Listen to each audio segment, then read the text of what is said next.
their toll on a few hurlers, but a few bats get back into the swing of things. Hi, and welcome to Fantasy Move Makers, presented to you by Levitra on CBSSports.com. I'm Amber Wilson.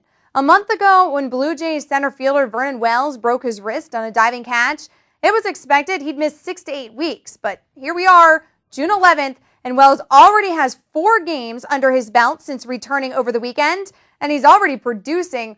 Wells had 2 hits in his first game back against the Orioles and has followed that up with 2 home runs. All totaled, Wells is 7 for 16 with 3 ribbies, and his ownership in CBSSports.com fantasy leagues has already doubled. So if you're in one of the few leagues where Wells is still available, run out, snatch him up while you can. A pair of catchers also just returned from injury and followed Wells onto our most added hitters list. Jorge Posada has resumed his regular duties behind the plate for the Yankees and has 4 hits in 14 at-bats, including a 2-run homer. On his way back from a broken thumb, Ryan Doumit took a few games to get his throat going, but Tuesday night he smacked 2 dingers and went 4 for 4 against the Nationals. Still, the loudest return belonged to Colorado's Brad Hawpe, who homered in his first 2 games back from a strained hamstring. Hawpe's stock recovered to an ownership rate of 82% after falling as low as 57% upon his injury.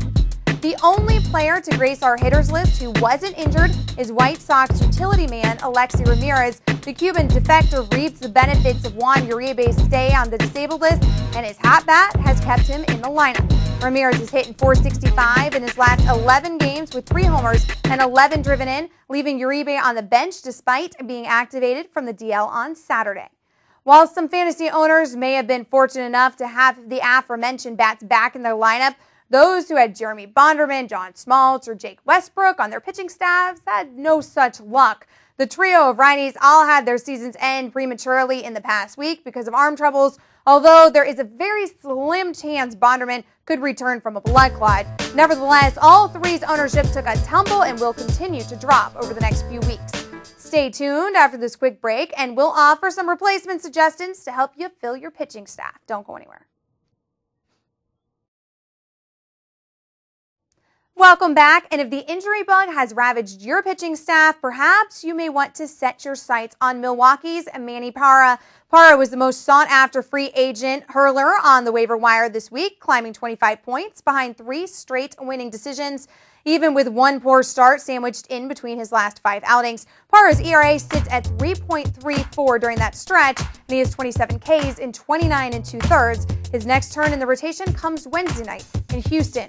Veteran Mike Mussina has 3 straight quality starts to boost his value, while Scott Baker nearly outpitched CC Sabathia Tuesday night in his second outing back from injury. Armando Galarraga may latch on to Bonderman's spot in the Tigers' rotation, but if you're looking to strike while the iron's hot, check out San Diego's Josh Banks. Banks joined the rotation after earning a win in 6 scoreless frames of relief in that 18-inning marathon versus the Reds a few weeks back.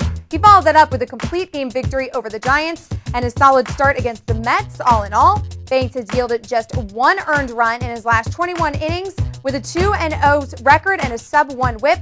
The 25-year-old righty stock rose 13 points, but he is still available in nearly 3/4 of CBS leagues. Injuries also left some fantasy owners, particularly those in non-reserve leagues, with more tough decisions to make in their lineups. Carlos Pena and Ryan Zimmerman haven't been producing like they did last year, but David Ortiz was starting to get his stride going when he tore his tendon in his wrist. Still, all 3 were among the big names on our most dropped hitters list. The trio will probably be out of action for at least a couple more weeks, although Pena is eligible to return from the DL next Thursday. It doesn't look like he will be ready at that time. Needless to say, all 3 will be targeted when healthy if they were cast off into the free agent pool. Rounding out the list is Mets outfielder Ryan Church, who may have returned a little too soon from a concussion. Church was relegated to pinch hitting duties before coming back to the lineup June 1st. He had a big game with a home run and 3 hits that day, but then went hitless in his next 3 starts and is now on the DL 3 weeks after the injury initially occurred. Church says he still doesn't feel right, and the team is going to be much more cautious this time around. That'll do it for this week's edition of Fantasy Move Makers. Keep your mouths right here at CBSSports.com, and if you missed anything today, you better stop, refresh, and rewatch.